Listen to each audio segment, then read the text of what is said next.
اللہ کا جو شیر ہے ولیوں کا ولی ہے، اللہ کا جو شیر ہے ولیوں کا ولی ہے، وہ مولا علی مولا علی مولا علی ہے، وہ مولا علی مولا علی مولا علی ہے۔ مولا علی کے نام کا تم ورد پکاؤ، مولا علی کے نام کا تم ورد پکاؤ، یہ ورد پکاتا ہے جو بن جاتا ولی ہے، یہ ورد پکاتا ہے جو بن جاتا ولی ہے، وہ مولا علی مولا علی مولا علی ہے، وہ مولا علی مولا علی مولا علی ہے۔ مشکل کبھی جو آئے تو گھبراؤ نہ لوگو، مشکل کبھی جو آئے تو گھبراؤ نہ لوگو، مشکل جہاں ٹلتی ہے نجف کی وہ گلی ہے، مشکل جہاں ٹلتی ہے نجف کی وہ گلی ہے، وہ مولا علی مولا علی مولا علی ہے، وہ مولا علی مولا علی مولا علی ہے۔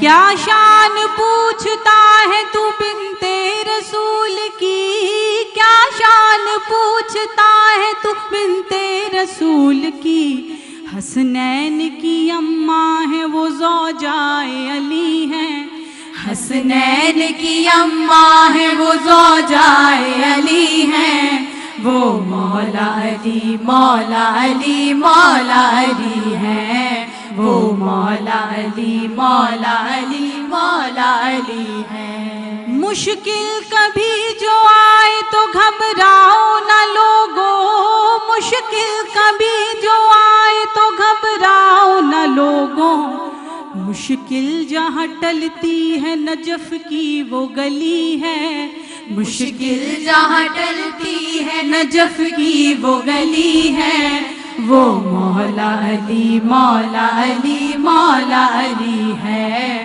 وہ مولا علی مولا علی مولا علی ہے، وہ مولا علی مولا علی مولا علی ہے، وہ مولا علی مولا علی مولا علی ہے۔ سبحان اللہ سبحان اللہ، جزاک اللہ، بہت بہت شکریہ سلمیٰ، انشاءاللہ کل پھر آپ سے ملاقات ہوگی۔ ویورز، اب ہم ویلکم کریں گے اپنے پروگرام میں، ہمارے پروگرام کے ایک بہت ہی اہم حصہ ہیں وہ، اور ہمیشہ ہمیں بہت محبت اور پیار سے گائیڈ کرتے ہیں غیبت کے ٹاپک پہ۔ آئیے دیکھتے ہیں کہ علامہ کرامت عباس حیدری کیا کہتے ہیں۔ السلام علیکم۔ علیکم السلام ورحمۃ اللہ۔ بسم اللہ الرحمن الرحیم۔ تمام حمد اس پاک اللہ کے لیے جو عالمین کا رب ہے، اور لاکھوں درود و سلام سرکار محمد مصطفیٰ صلی اللہ علیہ وآلہ وسلم پر اور آپ کی آل طہار پر۔ بڑا اہم ٹاپک آپ نے چوائس کیا، اور یہ اس وقت معاشرے کا سب سے بڑا ناسور ہے۔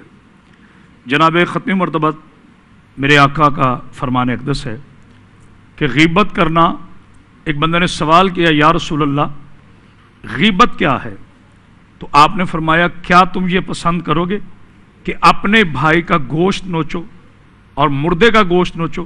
کہا نہیں یا رسول اللہ، یہ تو انسانی فطرت کے خلاف ہے۔ تو آپ نے فرمایا اسی طرح جیسے ایک مسلمان بھائی اپنے مسلمان بھائی کا مردہ کھاتا ہے، اسی طرح غیبت کرنا۔ غیبت ایک معاشرے کا اتنا خطرناک گھنونا فعل ہے کہ جس میں بندہ اللہ کا بھی مجرم ہے، اس کے رسول کا بھی مجرم ہے، اور وہ فطرت انسانی کا بھی مجرم ہے۔ غیبت کے پیچھے بیسیکلی کچھ لوگ یہ کہتے ہیں کہ جی جو منہ پہ ہو وہ غیبت نہیں ہے، وہ تو اسٹریٹ فارورڈ بات ہے۔ تو ایسی بات جس سے دل شکنی ہو جائے، دل شکنی بھی تو ایک گناہ میں آتا ہے۔ غیبت بیسیکلی وہ، اس کی اصل تعریف یہ ہے کہ وہ چیز جو کسی دوسرے مسلمان بھائی میں نہ ہو اور الزام کے طور پر وہ اس پر ٹھونس دی جائے، یہ بھی غیبت میں آتا ہے۔ بٹ یہ بہتان ہے، بہتان میں بھی آتا ہے، گمراہ پن میں بھی آتا ہے، اور غیبت میں بھی آتا ہے۔ بہتان تو ہے، لیکن غیبت اس وقت یہ شمار ہو جاتا ہے جب وہ منہ پہ نہیں ہے، اور آپ اس کی غیبت کر رہے ہو حسد کی بنا پر، اس لیے نبی پاک صلی اللہ علیہ وآلہ وسلم نے متعدد بار اسے انتہائی منع فرمایا. آپ کچھ کہنا چاہ رہے ہیں؟ کہ دیکھیے مجھے یہ نہیں سمجھ آتی کہ انسان غیبت کرتا کیوں ہے، اور اس کے اوپر کل میں تھوڑی سی ریسرچ کر رہی تھی فرام نفسیاتی پوائنٹ آف ویو سے. دیکھیے اگر کوئی کسی چیز کو ہم بیماری قرار دیتے ہیں، ہے تو بیماری، اور ہماری پوری سوسائٹی کو بلکہ پوری دنیا کو اس نے افیکٹ کیا ہوا ہے. تو ریئلائز میں نے یہ کیا جو میں نے پڑھا کہ یہ وہ لوگ کرتے ہیں، ایک جن کے پاس بہت زیادہ فارغ وقت ہوتا ہے، جو کسی اپنے آپ کو پراپر ایکٹیویٹی مصروف نہیں رکھتے. دوسرا یہ وہ لوگ کرتے ہیں جو خود احساس کمتری کا شکار ہوتے ہیں، دوسرے کو نیچا دکھا کے یا دوسرے کو برا لوگوں کے سامنے پریزنٹ کر کے اپنی واہ واہ کرانا چاہتے ہیں. تو ہوئی تو پھر یہ ہوئی تو نفسیاتی بیماری. جی بالکل نفسیاتی بھی ہے، لیکن دیکھیں اب جب ہم اس کو معذرت کے ساتھ، میں آپ کی بات کو ٹوک نہیں رہا یا ڈینائی نہیں کر رہا، نفسیاتی تو ایک بیماری ہے نا، یہ باقاعدہ ایک پلان شدہ چیز ہے. بیماری ایسی ہوتی ہے کہ بعض اوقات انسان کو پتہ ہی نہیں ہوتا کہ وہ کیا حرکات و سکنات کر رہا ہے. جیسے کہ ایک ذہنی مریض ہوتا ہے، اسے پتہ ہی نہیں ہوتا، اسے بعد میں جب وہ کبھی صحیح ہوتا ہے یا لوگ اسے بتاتے ہیں کہ تو ٹو فیس پرسنالٹی جسے کہتے ہیں. بٹ علامہ صاحب دیکھیں، جو انسان غیبت کرتا ہے شروع میں تو وہ ویسے ہی کر رہا ہوتا ہے، جب اس کی وہ عادت بن جاتی ہے تو پھر تو بیماری بن گئی. میں بالکل رک ہی نہیں سکتا، چاہے بھی صحیح تو نہیں رک سکتا. آپ کی بات سے بالکل ریلیٹڈ کر رہا ہوں. غیبت کی اصل بیس جو ہے وہ حسد بھی ہے. کسی کی شان و شوکت دیکھ کر، کسی کا منصب دیکھ کر، کسی کے پاس اللہ کی نعمتوں کی فراوانی دیکھ کر بیسیکلی وہ اللہ کی تقسیم پہ شک کر ہوتا ہے، اور یہ چیز اسے احساس کمتری پیدا کرتی ہے، اور احساس کمتری کی وجہ سے اس کی وہ عادت بیماری میں تبدیل ہو جاتی ہے، اور پھر وہ ایک نفسیاتی بیمار بن جاتا ہے. یہ بات میں اصل میں کہنا یہی چاہ رہا تھا کہ بے شک یہ نفسیاتی بیماری کا حصہ ہے، لیکن اس کے پیچھے جو اس کے پس منظر پر ہے وہ اس کا حسد ہے، وہ اس کا احساس کمتری ہے جو اس کو اس طرف لاتا ہے. تو پھر غیبت کرنے والے کی سزا کیا ہے یا کیا ہونی چاہیے؟ دیکھیں اگر کوئی چوری کرتا ہے تو اس کا ہاتھ کاٹ دیا جائے. جی بالکل صحیح بات ہے، ایک بڑی کلیئر بات ہے، اور پراپر ایک واقعہ بھی تھا کہ ریکویسٹ کی گئی کہ ہاتھ نہ کاٹا جائے، اور آپ نے کہا کہ ہاتھ کاٹا جائے گا کیونکہ یہ امیر غریب ہر کسی کے لیے ایک ہی رول ہے. تو پھر غیبت کرنے والے کا وہ تو اپنی زبان سے ڈیمیج کرتا ہی جا رہا ہے. سرکار ختمی مرتبہ صلی اللہ علیہ وآلہ وسلم کا سلسلہ انبیاء کا واقعہ یہ میں نے اپنی آنکھوں سے پڑھا کہ سرکار جب معراج مبارک پر گئے ہیں تو جناب جبریل علیہ السلام نے، ویسے تو سرکار کو سب کچھ پتہ ہے، صرف دکھایا کچھ ایسے لوگ ہیں جنہیں الٹا لٹکایا ہوا ہے اور ان کی زبانیں کینچی سے کاٹی جا رہی ہیں، پھر وہ بڑھتی ہیں، پھر کاٹتی جاتی ہیں، پھر وہ بڑھتی ہیں اور پھر کاٹ دی جاتی ہیں. تو ختمی مرتبہ صلی اللہ علیہ وآلہ وسلم نے پوچھا، سرکار کو پتہ ہے لیکن ہمارے لیے پوچھا کہ جبریل یہ کون لوگ ہیں؟ کہا سرکار یہ دو لوگ ہیں، یعنی ایک انسان ہے، اس میں دو برائیاں تھیں جس کی وجہ سے اس کی زبان کاٹی جا رہی. کیا؟ کہا ایک تو وہ ہیں جنہوں نے انبیاء کی توہین کی، اور دوسرا وہ ہیں جنہوں نے غیبت کی ہے، اپنے بھائی کا حق چھپایا ہے، اس کی غیبت کی ہے، اس کی برائی کی ہے. اس لیے اللہ نے حکم دیا ہے کہ جس چیز سے انہوں نے غیبت کی ہے وہ چیز اس کی کاٹی جائے. اور زبان پورے آپ کے جسم میں، آپ کسی ڈاکٹر صاحب سے میڈیکل سے پوچھ لیجئے گا کہ سب سے زیادہ نازک ترین جو جس میں ہڈی نہیں ہے وہ زبان ہے، اور جب اس کو کاٹا جاتا ہے تو کتنی تکلیف ہوتی ہے. اچھا، اور میں آپ کو ایک انٹرسٹنگ بات بتاؤں، یہ میں اس دن یہ میڈیکلی ہم لوگ کہتے ہیں کہ جسم کے دوسرے اور بھی بہت سے حصے ہیں جو صاف نہیں ہوتے. کیا آپ کو پتہ ہے کہ سب سے زیادہ جراثیم بھی آپ کے منہ میں ہی پائے جاتے ہیں؟ مجھے پتہ نہیں کیوں یہ ایک کنیکشن لگتی ہے کہ آپ اگر اپنے منہ کو صاف رکھنا چاہیں تو آپ ماؤتھ واش، مسواک، دانتوں کو برش کریں، صاف ستھرا رکھیں، اور اگر آپ نہ صاف رکھیں تو آپ نے دیکھا لوگوں کے دانت گل جاتے ہیں، عجیب منہ میں بیماریاں ہو جاتی ہیں، ماؤتھ کینسر تک لوگوں کو ہو جاتا ہے. تو ویورز بات یہ ہے کہ آپ نے اپنے منہ کو صرف فزیکلی صاف نہیں رکھنا، آپ نے اس ایریا کو کیا کہنے بہت دوسرے انداز سے بھی صاف رکھنا ہے. اپنے آپ کو غیبت سے بچائیں، اپنی زبان کا صحیح استعمال کریں. اس کی اصل صفائی ہے. اچھا، بریک کی طرف جائیں گے، جب واپس آئیں گے تو علی بھائی آپ سے اینڈ آف کورس علامہ صاحب آپ سے میں نے گائیڈنس لینی ہے کہ پھر اس سے بچے کیسے. اگر ایک دم سے آپ کے منہ سے، جیسے کہ میں آپ کے پاس ساتھ بیٹھی ہوں، میں کہوں آپ کو پتہ ہے علامہ صاحب فلاں انسان نا فلاں اور ایک دم سے مجھے خیال آتا ہے، اب میں نے آدھی بات آپ سے کر دی، میں کیا کروں؟ میں اس کو روکوں کیسے؟ کیا میں اگلے سے معذرت، مطلب پروسیجر کیا ہے غیبت سے بچنے کا؟ ایک، اگر آپ کرتے کرتے اپنے آپ کو روک لیں، اور دوسرا اگر آپ میں عادت ہے یہ یا کسی میں ہے تو اس عادت کو توڑیں کیسے؟ How to break it? Break کے بعد.